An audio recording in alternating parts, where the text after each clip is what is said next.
Assalamualaikum warahmatullahi wabarakatuh. Apa kabar para netizen dan akademisi Universitas Bengkulu dan masyarakat Bengkulu? Alhamdulillah saat ini kita kembali ke podcast jurusan ilmu komunikasi FISIP Universitas Bengkulu. Di hari ini di tema kali ini kita akan mengangkat terkait dengan menata pariwisata Bengkulu pasca pandemi COVID-19. Alhamdulillah saat ini saya tidak sendirian, saya ditemani oleh seseorang yang sangat berkompeten di bidang pariwisata. Kalau kata bahasa Melayu itu tak kenal maka tak sayang maka tak cinta. Jadi mungkin kita kenalan dulu biar lebih akrab, biar ada chemistry bahasanya kayak gitu ya. Baik, alhamdulillah di depan saya saat ini sudah ada saya panggil Bang aja ya. Siap. Bang Krisna Gamawan.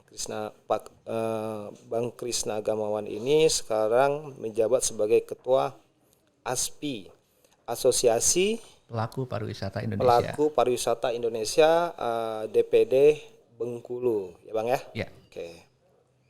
Baik, kalau untuk riwayatnya banyak banget di sini, mungkin nggak bisa saya bacain, mungkin nanti bisa Bang Kris sendiri yang Siap. memaparkan apa track recordnya kan, selaku apa ya, penggiat dunia pariwisata atau agent pariwisata.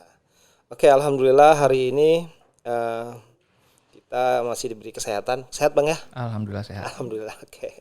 Oke, ini salah satu program dari jurusan ilmu komunikasi, memang ada namanya komunikasi rasa, dan komunikasi rasa ini berkaitan dengan fenomena atau yang sedang trending di tengah-tengah masyarakat.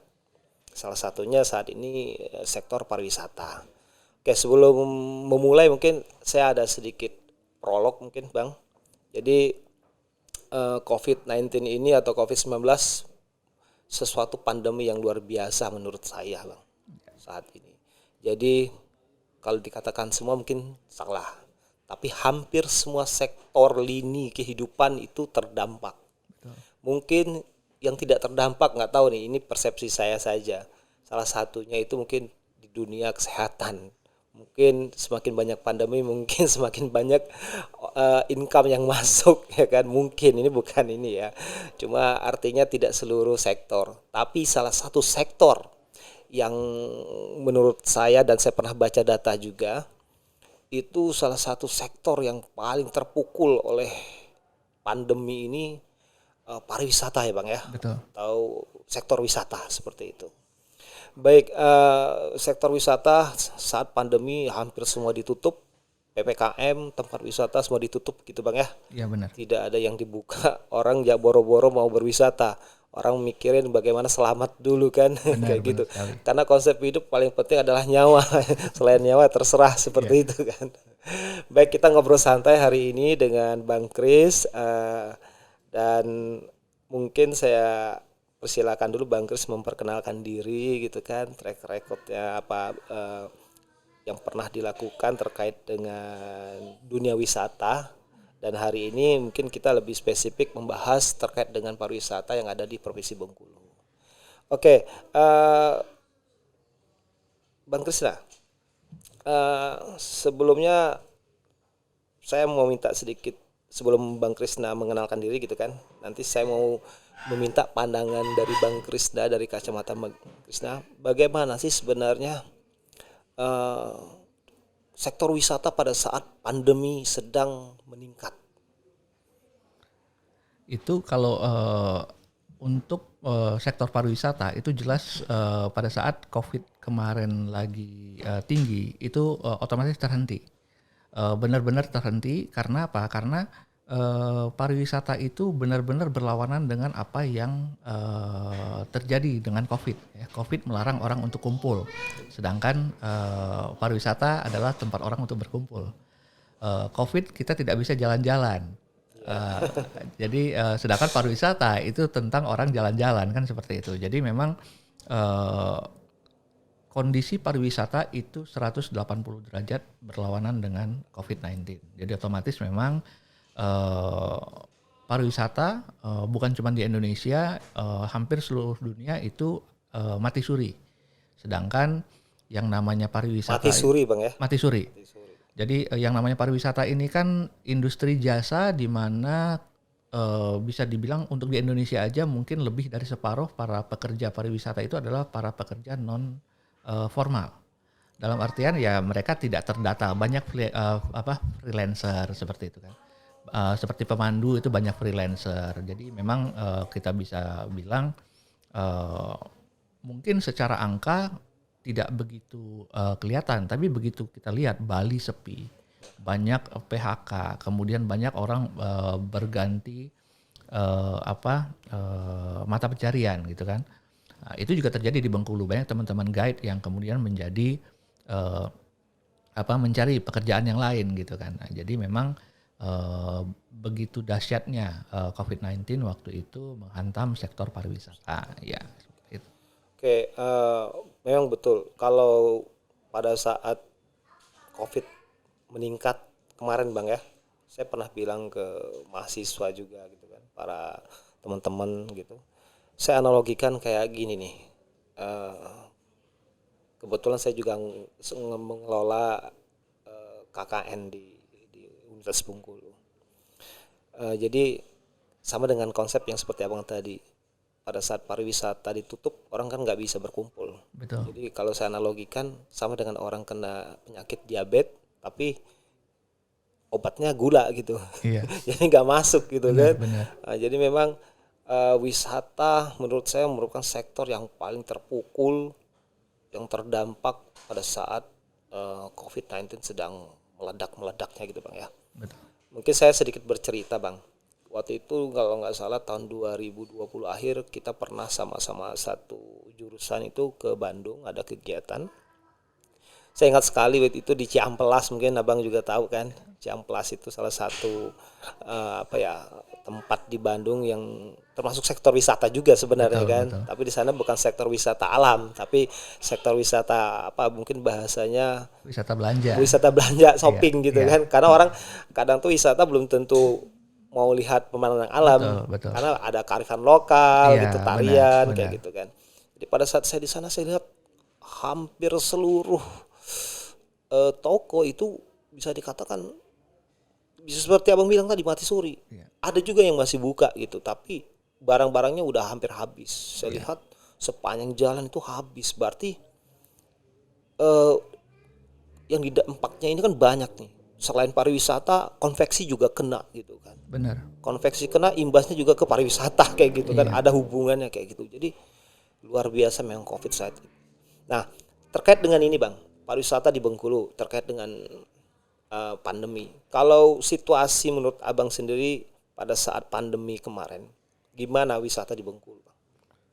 Untuk wisata di Bengkulu mungkin karena mungkin 1 tahun pertama memang kita bisa dibilang tidak ngapa-ngapain, lockdown ya, total lockdown. Kemudian tahun 2021 kemudian baru mulai ada sedikit pergerakan. Ditambah lagi adanya tren dengan hashtag di Indonesia saja, di Bengkulu saja gitu kan. Jadi banyak kemudian hotel-hotel yang bikin program-program seperti staycation. Kemudian teman-teman di desa juga kemudian berlomba-lomba untuk membangun konsep desa wisata. Nah ini sebenarnya juga salah satu hikmah dari terjadinya pandemi. Karena kalau tidak ada pandemi itu tidak akan terjadi. Karena ya orang masih masih menganggap di luar Bengkulu itu tetap lebih indah gitu. Nah sedangkan banyak juga orang di luar sana yang malah tidak tahu Bengkulu itu di mana gitu kan. Nah, jadi secara destinasi mungkin kita tidak kalah dengan tempat lain. Malah kalau di Sumatera aja mungkin kita bisa hitung yang saingan kita itu sebenarnya siapa. Tapi kalau seandainya pada saat pandemi kemarin dengan banyaknya program-program insentif yang dilakukan oleh pemerintah melalui dari Kementerian Pariwisata, melalui Dinas Pariwisata Provinsi Kabupaten Kota, itu sebenarnya membuat kita sedikit ada harapan waktu itu. Dan walaupun program-program saya pikir juga tidak efektif, misalnya kayak staycation di hotel misalnya gitu kan. Oke, mungkin menarik, tapi kan tidak mungkin orang Bengkulu stay walaupun itu misalnya di hotel Mercure atau Santika, kan tidak mungkin setiap hari. Paling nggak 1 bulan sekali. Setelah itu ya selesai gitu kan. Nah, jadi memang euforia pada saat program itu meluncur, mungkin orang berlomba-lomba ingin menginap, tapi ya yang namanya di rumah sendiri gitu kan, nggak mungkin kita ngulang 2 kali. Iya. Nah, kemudian muncul banyak desa wisata dan juga ada program lomba desa wisata yang dilakukan oleh Kementerian Pariwisata, dan itu alhamdulillah berjalan sampai sekarang. Tahun lalu kita itu yang masuk 300 besar itu kalau nggak salah ada sekitar 4 desa. Sekarang kalau nggak salah sudah menjadi 6 atau 7 desa. Jadi meningkat yang masuk 300 besar Indonesia. Oke, kalau boleh tahu 7 desa itu desa apa aja Bang? Aku nggak begitu hafal, cuman kalau tahun lalu itu kita itu tidak ada yang lolos dari 100 besar. 100 besar tahun lalu itu hanya desa Blitar Seberang. Setelah kurasi 100 besar, nggak ada yang lewat lagi kita. Oh gitu. Nah, untuk tahun ini kita yang di 100 besar itu ada yang lolos. Sekarang kita Desa Blitar Seberang itu lagi proses visitasi oleh Kementerian Pariwisata untuk penilaian 50 besar ke bawah. Itu di Kabupaten Rejang Lebong. Curup ya? Iya. Rejang Lebong. Rejang Lebong, Desa Blitar Seberang. Dan insya Allah tanggal 3 Agustus besok itu Pak Sandi Uno, Menteri Pariwisata akan berkunjung ke sana sebagai penilaian. Penilaian langsung dari beliau untuk proses selanjutnya setelah 50 besar anugerah Desa Wisata Indonesia ini. Oke, berarti ada 1 desa kita Bang ya yang masuk dalam tingkat atau level nasional ya. Betul. Ini saya sedikit bercerita Bang. Saya pernah ke Pantai Pengubayan di Kaur. Ya. Jadi pada saat saya ke sana itu, jujur saya lihat itu seperti dibilang sesuatu yang sangat natural pantainya dan sangat cantik. Tapi yang unik, pengunjungnya kebanyakan dari luar negeri. Ya. Jadi setelah saya tanya dengan pengelola waktu itu Pak Mata kalau nggak salah di Pengubayan, saya tanya Pak, kok destinasi di sini di Kaur ya, itu di Kabupaten Kaur, Kecamatan Asal, ada namanya Pantai Pengubayan. Rata-rata bule semua gitu kan, kok nggak ada pribumi gitu kan? Ya memang di sini konsepnya untuk surfing. Betul. Dan rata-rata mereka kalau turun dari Bandara Fatmawati Kota Bengkulu itu nggak nembak, misalnya mampir dulu ke Kota Bengkulu atau ke kabupaten, mereka dari bandara turun langsung tembak ke Kaur. Gitu. Dan di sana mereka tidak 1 atau 2 hari, sampai pernah 1 bulan, 2 bulan iya. kayak gitu kan. Artinya menurut saya sebenarnya potensi sumber daya alam Bang ya di Bengkulu ini mungkin Abang lebih paham dan lebih tahu dari saya. Sebenarnya potensinya luar biasa Bang ya. Iya. Nah, sebenarnya di mana Bang hambatan kok kita tidak, oke lah kalau kita mau mengejar seperti Bali itu impossible. Kayaknya dari kearifan lokal, mungkin dari sudut pandang agama juga mungkin kayaknya kita agak susah karena dulu ada program namanya Wonderful Bengkulu 2020 Bang. Betul, ya. Dari ke Provinsi Bengkulu. Saya nggak tahu apakah itu terus berlanjut, dan saya juga pernah dengar dulu ada desa wisata gitu kan. Program desa wisata. Nah, kalau menurut Abang sendiri Bang Krisna, sebenarnya apa sih yang membuat Kota Bengkulu ini sebenarnya memiliki potensi sumber daya alam yang bagus, tapi kenapa tidak begitu populer, Bang? Sebenarnya kalau kita melihat secara subjektif, memang kita tidak kalah dari tempat lain. Tapi begitu kita melihat hal ini secara objektif, saingan kita, tetangga-tetangga kita ini juga melakukan promosi yang mungkin promosinya jauh lebih besar. Itu yang pertama. Yang kedua, pengembangan SDM di Provinsi Bengkulu dalam hal ini untuk SDM pariwisata itu juga masih sangat tertinggal dibandingkan provinsi yang lain. SDM Bang ya? Untuk SDM. Nah, jadi makanya di sini sebenarnya kami dari ASPI, Asosiasi Pelaku Pariwisata Indonesia ini fokusnya itu di pengembangan SDM. Oke. Pengembangan SDM karena itu anggota ASPI itu bukan hanya dari Biro Perjalanan atau Travel Agent, tapi di sini ada juga dari pemandu, ada juga dari restoran, dari hotel, dari konsultan pariwisata. Nah, jadi kenapa kemudian kita itu selalu dibilang kok sampai sekarang masih ada orang yang bilang Bengkulu itu di mana? Benar. Nah, kan itu sebenarnya. Jangankan kita mau ngomongin orang tahu nggak pariwisata Bengkulu? Jangankan pariwisata, Bengkulunya aja orang nggak tahu kan Oke. gitu. Iya, Nah, iya. jadi saya pikir yang pertama mungkin kita itu masih bergerak sendiri-sendiri juga karena baru setelah pandemi ini kayaknya mulai banyak kolaborasi yang dilakukan oleh terutama Dinas Pariwisata Provinsi kepada desa wisata ataupun kepada para pelaku industri yang lain. Nah, sebenarnya harapan kita dengan selesainya pandemi itu kan bisa dibilang pandemi ini kan kayak kalau kita di komputer itu tombol reset sebenarnya. Oke. Nah, kita berharap kita itu startnya rame-rame bareng-bareng sama yang lain.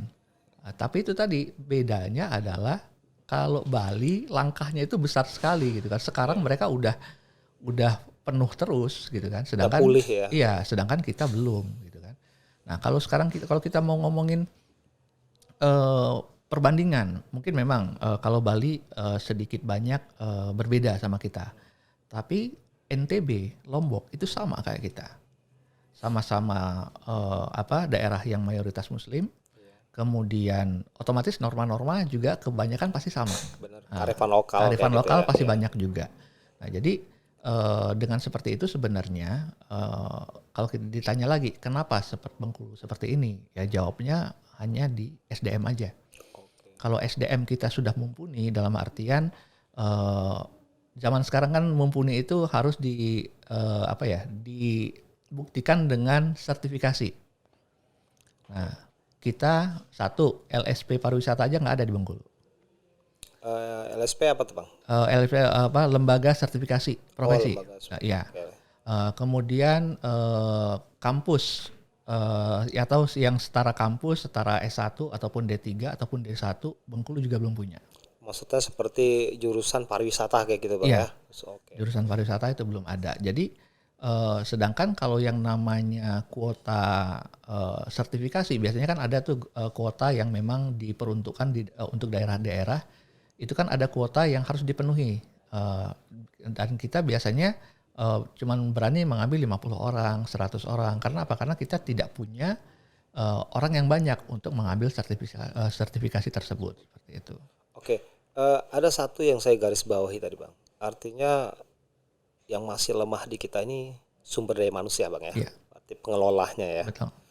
Eh, dan ini menarik, Bang, karena kita saat ini di jurusan ilmu komunikasi gitu kan, Iya, di komunikasi rasa podcastnya Akademika Universitas Bengkulu.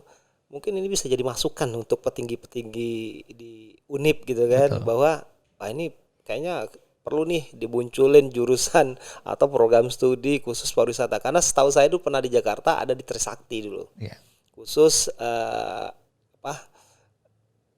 jurusan pariwisata gitu. iya, Artinya mungkin ini salah satu peluang juga, Bang ya, untuk perguruan benar. tinggi membuka jurusan atau prodi yang memang spesifikasinya untuk pariwisata. Karena pada dasarnya sebenarnya kalau dari sumber daya alam mungkin kita sudah oke ya. Betul. Tinggal lagi pengelolaan atau Ya, manajemennya, Bang ya. manajemennya, kemudian tata kelola Tak seperti itu. kelola. Jadi memang bisa dibilang kita itu rumahnya bagus, cuman yang ngerjain atau yang menjaga rumah itu nggak ada. Oh gitu. Ataupun kalaupun ada dipaksakan menjaga rumah itu, tapi tidak bisa skillnya. Jadi akhirnya rumah itu terlihat kotor, kusam seperti itu. Padahal dikasihnya itu udah bagus gitu kan seperti itu. Ya artinya sebenarnya dari sisi sumber daya alam sudah oke. Cuma tinggal lagi human. Ya, Mungkin banyak aspek sih, mungkin bisa dari pemerintah gitu, betul Bang, betul. termasuk peranan dari perguruan tinggi pun harus juga kuat gitu kan, Iya, termasuk stakeholder yang lain, termasuk juga mungkin bukan mungkin sih, masyarakat khususnya. Kalau kita lihat, Bang, seperti di pantai Zakat atau di pesisir pantai Bengkulu. Kalau saya kita pernah ke Bali gitu kan, mungkin nggak kalah sama Kuta gitu sebenarnya. Cuma problemnya sampah, Betul. sampah di mana-mana, dan kesadaran masyarakat kita ini masih rendah sekali terkait dengan sampah. Memang impactnya sih ya nggak langsung, tapi langsung kalau kotor ya orang mau tempat wisata tempat kotor siapa sih, Benar-benar. kecuali orang-orang di sini aja gitu kan. Artinya kalau kita mau mengundang nggak usah jauh-jauh deh, target kita nggak usah internasional, mungkin Orang Jakarta aja. orang Jakarta gitu Iya. Bang ya. Mereka lihat wah Bengkulu pantainya bagus tapi sayang gitu kan, Iya. dan itu akan bercerita Benar. ke Benar. teman-teman yang lain Iya. kayak gitu Bang ya. Jadi padahal kalau orang kita pada saat berkegiatan ataupun liburan, baik itu ke Bali ataupun ke luar negeri, kan bisa behave, Ya, bisa tidak nyampah gitu kan. Nah, jadi tapi kenapa begitu di Bengkulu bisa nyampah kan gitu. Jadi memang masih tanda tanya banget di situ. Sedangkan kalau kita lihat di Pantai Kuta itu sampahnya banyak. banyak ya. Sampah kiriman dari laut pun banyak gitu kan. Tapi kan mereka punya manajemen pembersihannya. Ya. Itu yang kita nggak punya di Bengkulu. Ya, artinya itu menjadi PR kita bersama Bang ya. Betul. Termasuk khususnya pemerintah, baik di mungkin dinas pariwisata dan dinas pertamanan mungkin yang bertanggung jawab terkait hal ini Bang ya. Benar-benar. Artinya kan kalau ini bisa diatasi, sektor wisata mungkin bisa berkembang Bang. Paling tidak kita nggak usah jauh-jauh sih, segmennya mungkin sekitar provinsi Bengkulu seperti dari Padang, Benar. dari Palembang, dari Lampung. Iya. Karena kalau saya perhatiin kalau lagi hari libur nasional, kayaknya banyak plat kendaraan itu dari Palembang, Betul. dari Padang dan Lampung gitu Bang ya. Karena sama kayak kita, orang kota Bengkulu itu liburannya ke gunung, sedangkan orang gunung kan liburannya ke pantai. Nah, jadi yang dari Pagar Alam, Lahat itu pasti turun semua. Kita juga sebaliknya gitu kan. Oke, Kita liburan ke tempat yang lebih dingin, lebih tinggi gitu. Jadi memang itu sudah kodratnya juga seperti Iya, itu. oke, Jadi ya. makanya sebenarnya kita nggak usah muluk-muluk lah, nggak usah muluk-muluk. Mau harus orang luar negeri, orang asing. Memang target market utama kita itu ke sana. Karena apa? Karena mereka yang bisa menghargai alam. Kenapa mereka bisa menghargai alam? Karena mereka nggak punya. Sama kayak kita. Kita liburan ke luar negeri ke Singapura. Pasti ke mall yang besar-besar, yang bagus. Karena kita nggak punya di situ. Benar. Mereka juga seperti itu. Ke tempat kita melihat yang hijau-hijau kan seperti. Nah, jadi memang kembali lagi tadi kayak di tempat Bang Mata gitu ya. Itu banyak orang asing. Nah, ini sebenarnya juga sangat menarik. Orang kalau nggak dibilangin oleh Bang Mata, kalau itu adalah Kaur Bengkulu, orang nggak tahu. Iya. Orang tahunya karena begini, antara Krui dan Kaur itu sama seperti Magelang dan Jogja. Kita datang ke Jogja tapi liburannya ke Borobudur. Benar. Nah, jadi orang nggak tahu kalau Borobudur itu ada di Jawa Tengah, Bukan di Jogja. bukan di Jogja. Di Magelang Nah, gitu betul. kan. Nah, Ya. untuk di Bengkulu, kebanyakan bule itu turunnya awalnya itu di Krui dulu. Oke, Kemudian mereka motoran sampailah dia di Kaur. Oke. Nah, jadi dan sebenarnya itu gak jadi masalah. Yang penting kan uangnya masuk ke kita. Benar.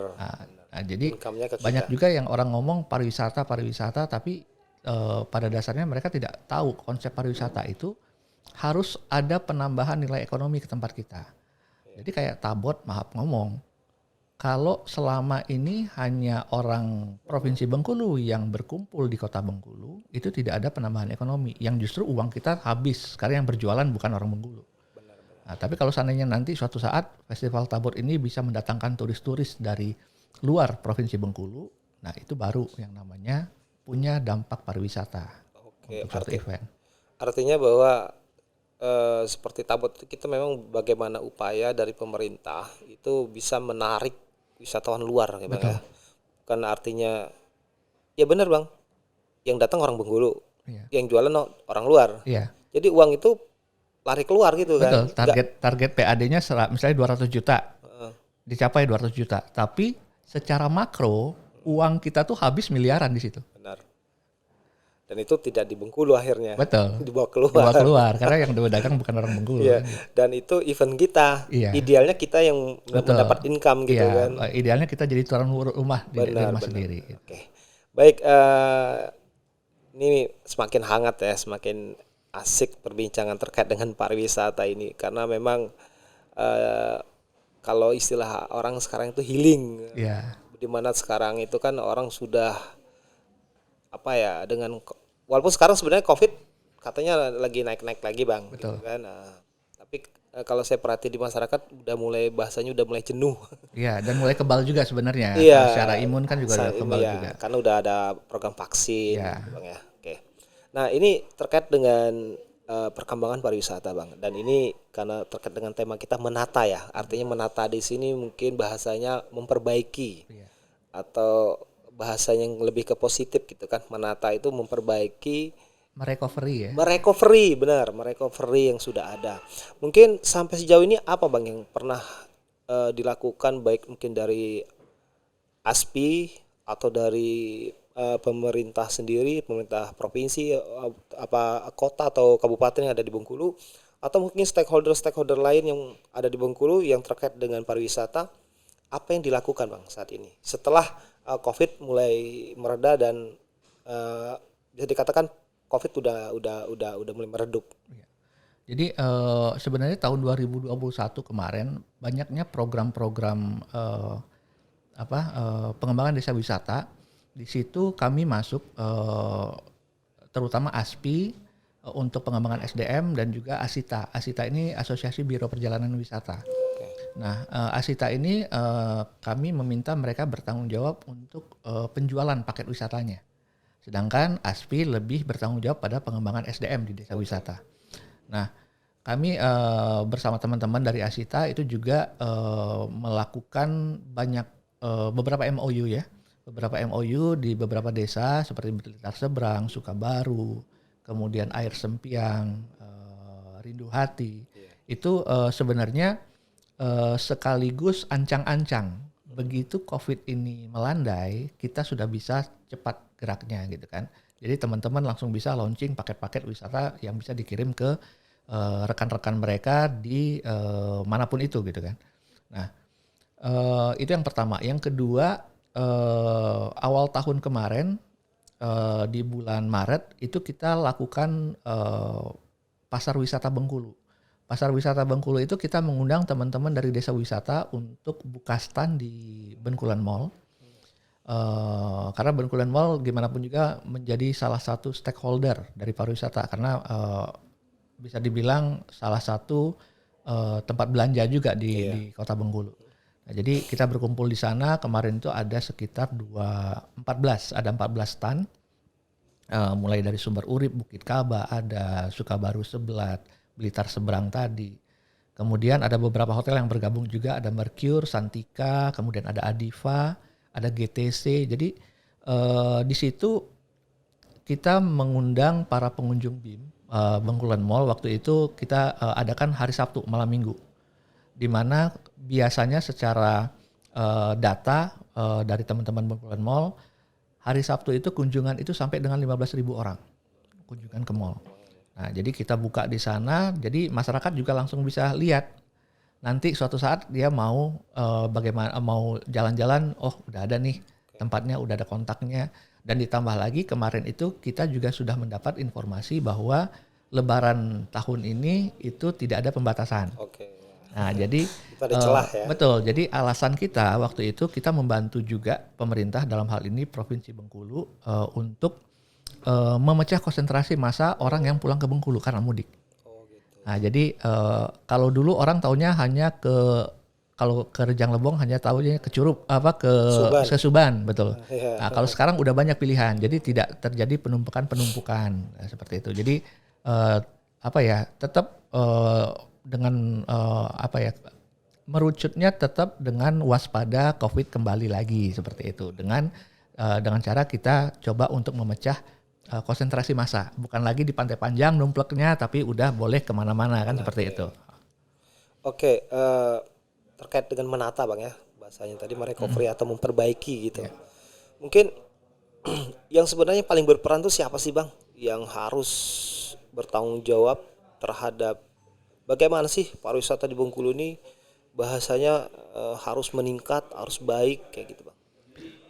Kalau kita ngomongin yang bertanggung jawab, mungkin ini adalah tanggung jawab bersama-sama. Karena kalau kita Bukan hanya pemerintah. Iya, karena kalau kita tahu keterbatasan pemerintah itu seperti apa, otomatis misalnya nih dengan soal penganggaran, selama pandemi anggaran kita itu hanya fokus pada saat untuk COVID gitu ya,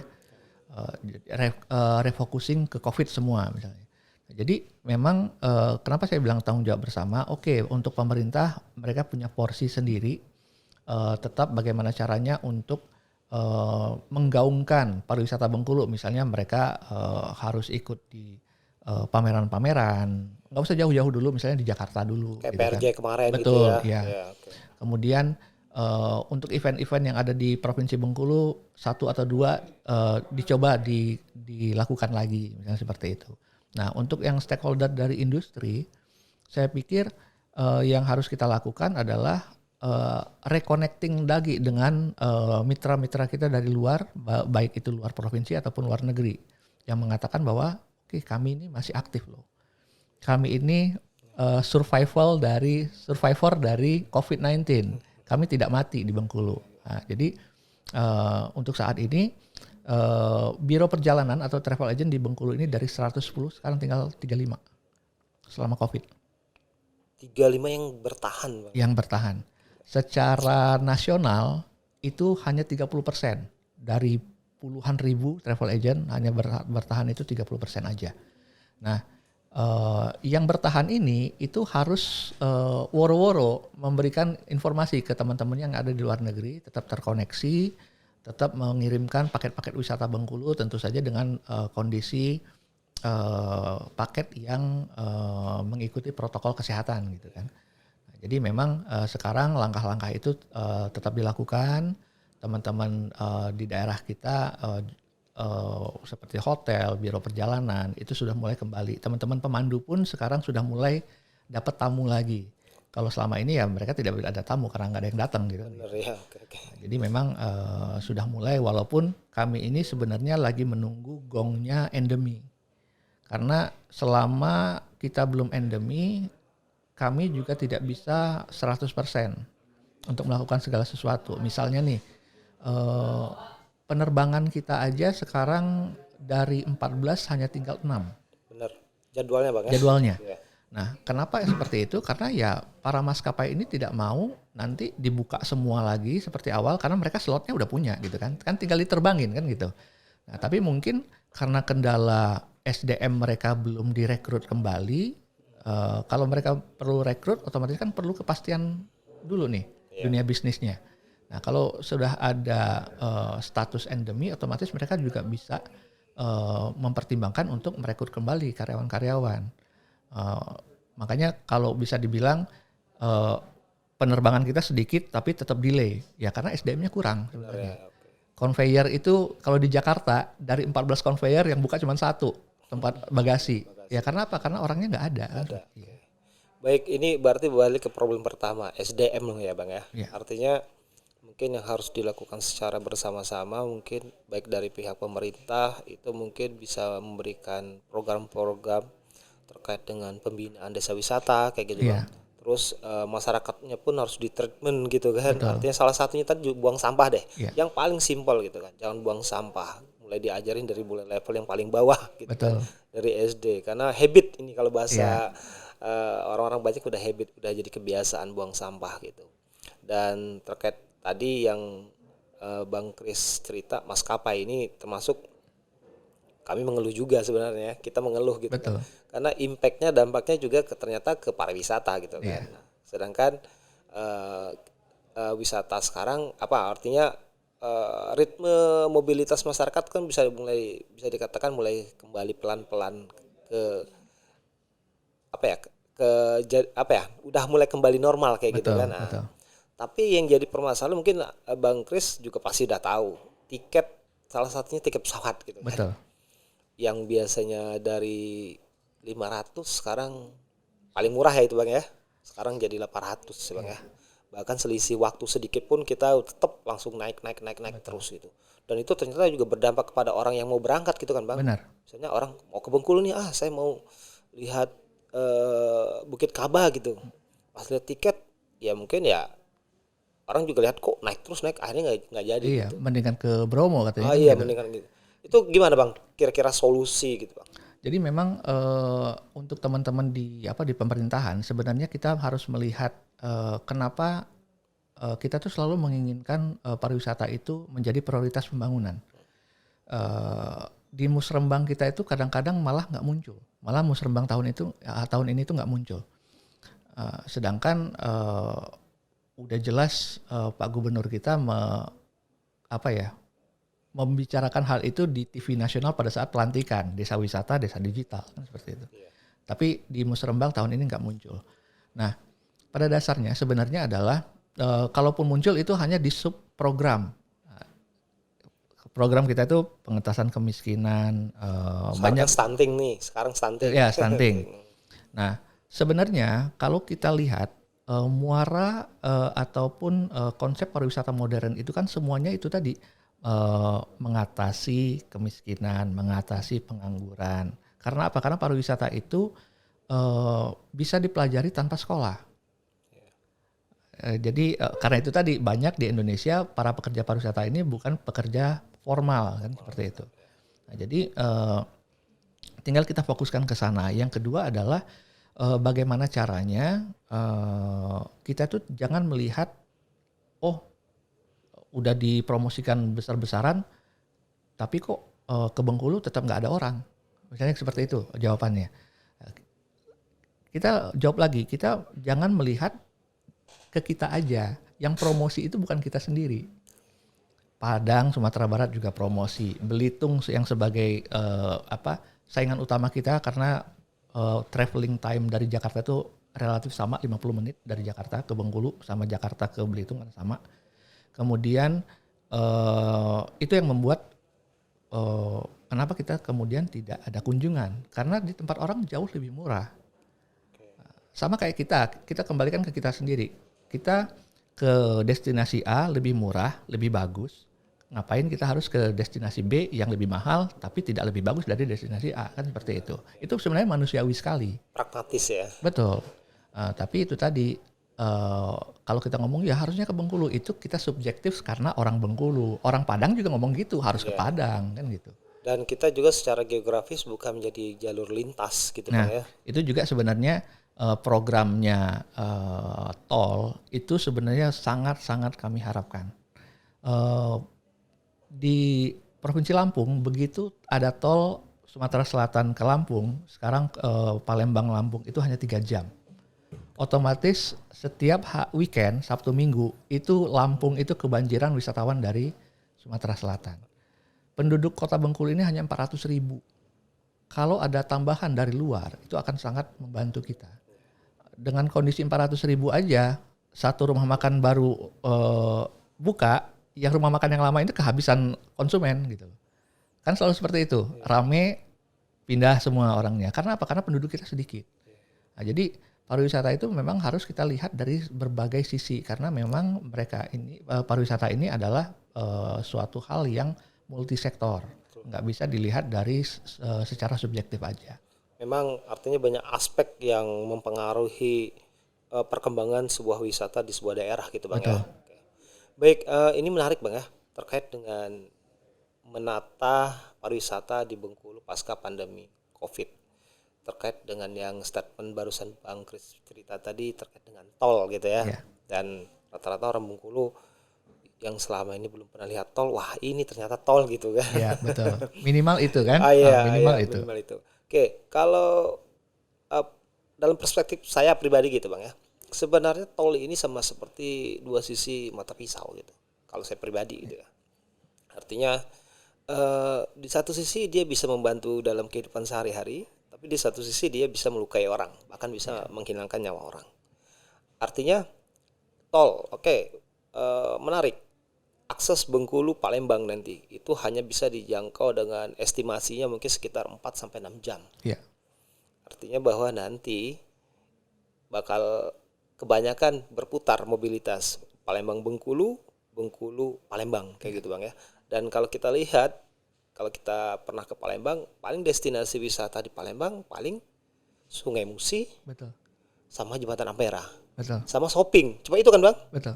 Kalau untuk sumber daya alam kayaknya nggak ada Bang ya. Iya, mereka lebih banyak ke pagar alam, ke Bener, lahat. Ya, pagar alam atau kelahat ke daerah gunung gitu ya. ya, Nah, cuma kalau pertimbangannya kan mereka juga nggak punya laut tuh. iya, Mereka kan pasti kan menuju ke Bengkulu. Artinya bahwa memang ini salah satu PR besar untuk kita bersama ya, bukan hanya iya, pemerintah. Artinya di satu sisi yang menariknya orang Palembang akan berwisata ke Bengkulu. Tapi kemungkinan juga kalau dalam perspektif saya Bang, bisa jadi orang Bengkulu nanti belanjanya ke ke Palembang. Palembang. Artinya perputaran uang bukan lagi di Bengkulu.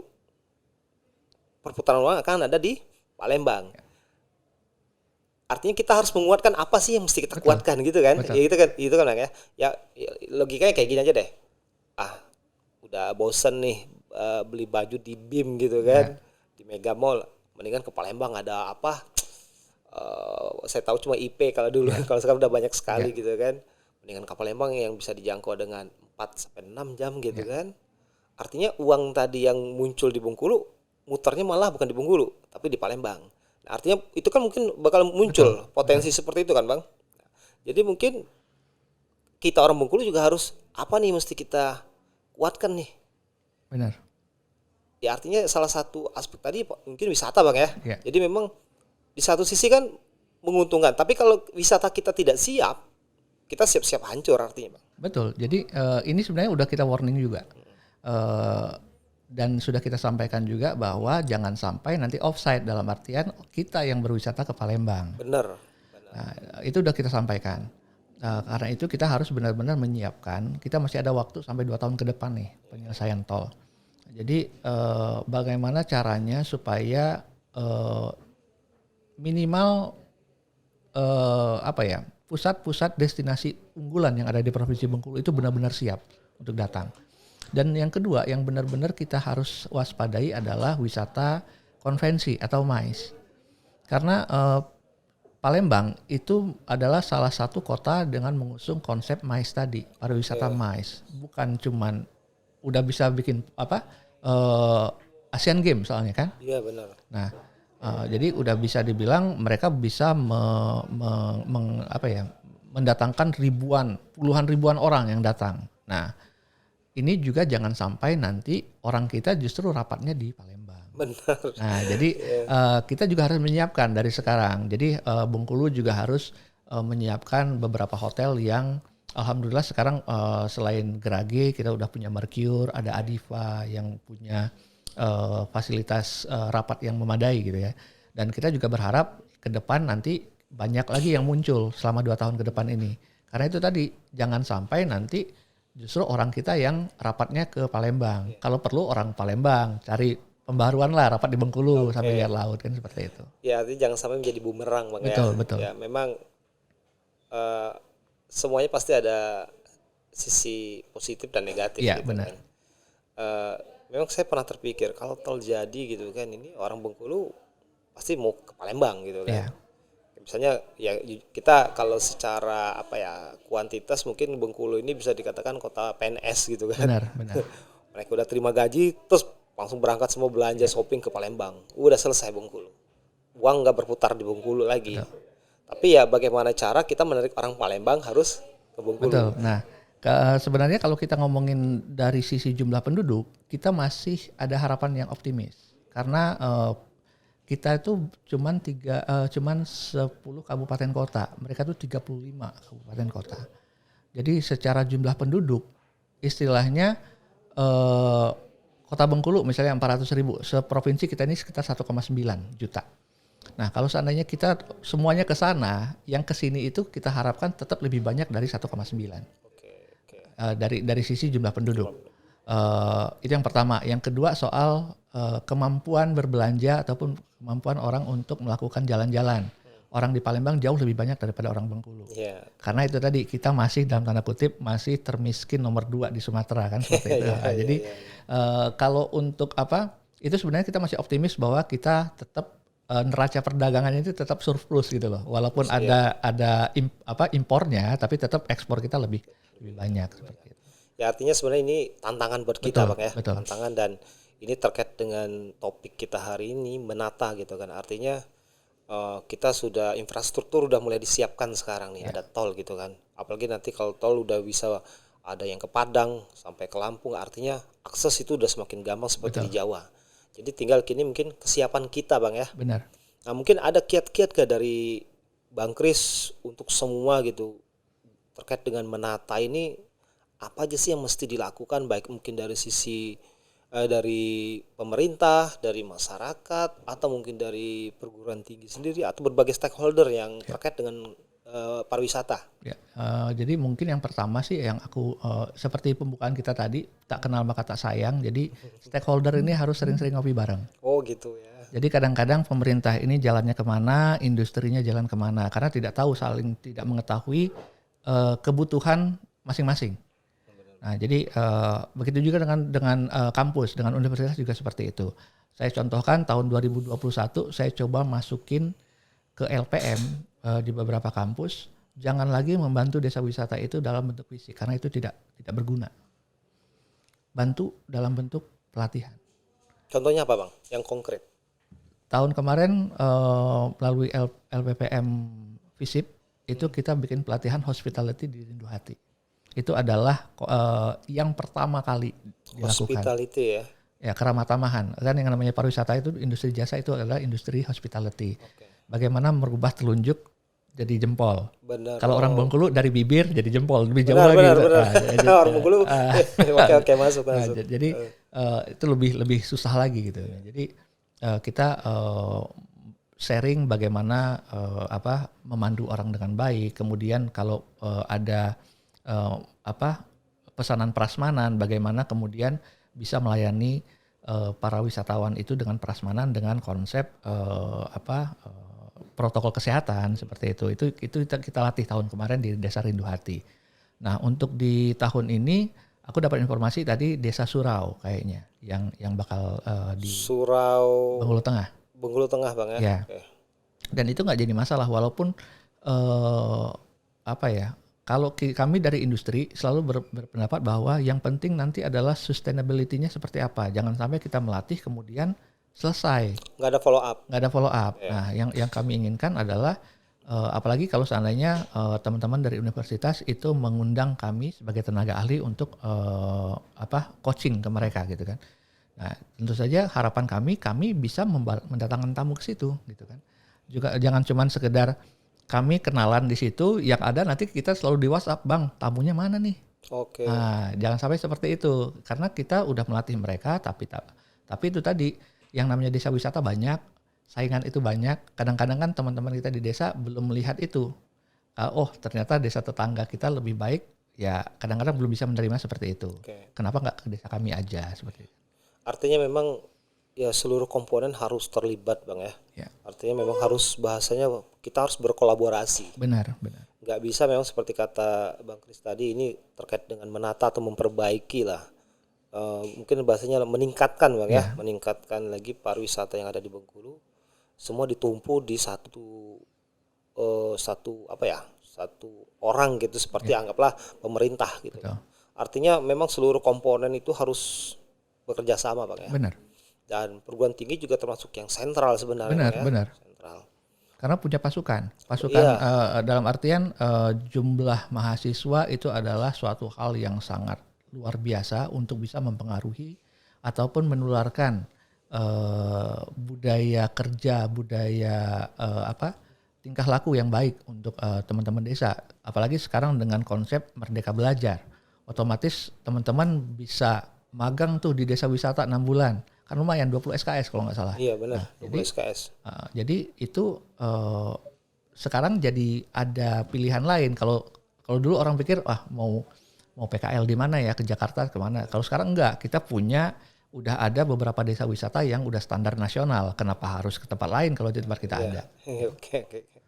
Oke, memang artinya perguruan tinggi memiliki peran yang penting Bang ya. Iya.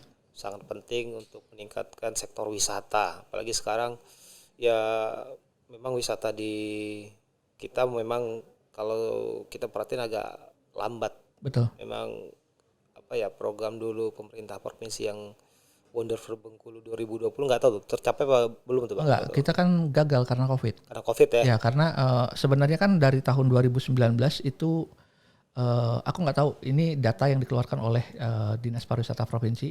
Aku pikir mereka sekarang udah ngomong based on data ya. Tahun 2019 itu infonya itu kita kunjungan wisatawan itu udah 2,5 juta. Itu domestik atau Semua ya. Nah, jadi itu kalau menurut aku sih udah sangat luar biasa. Nah, jadi sudah persiapan selangkah lagi 2020 kan gitu.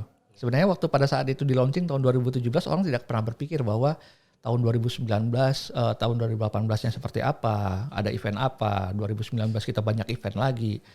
Nah, tahun 2020 itu kalau aku nggak salah kita juga bakal ada belasan event nasional yang akan dilakukan di Provinsi Bengkulu.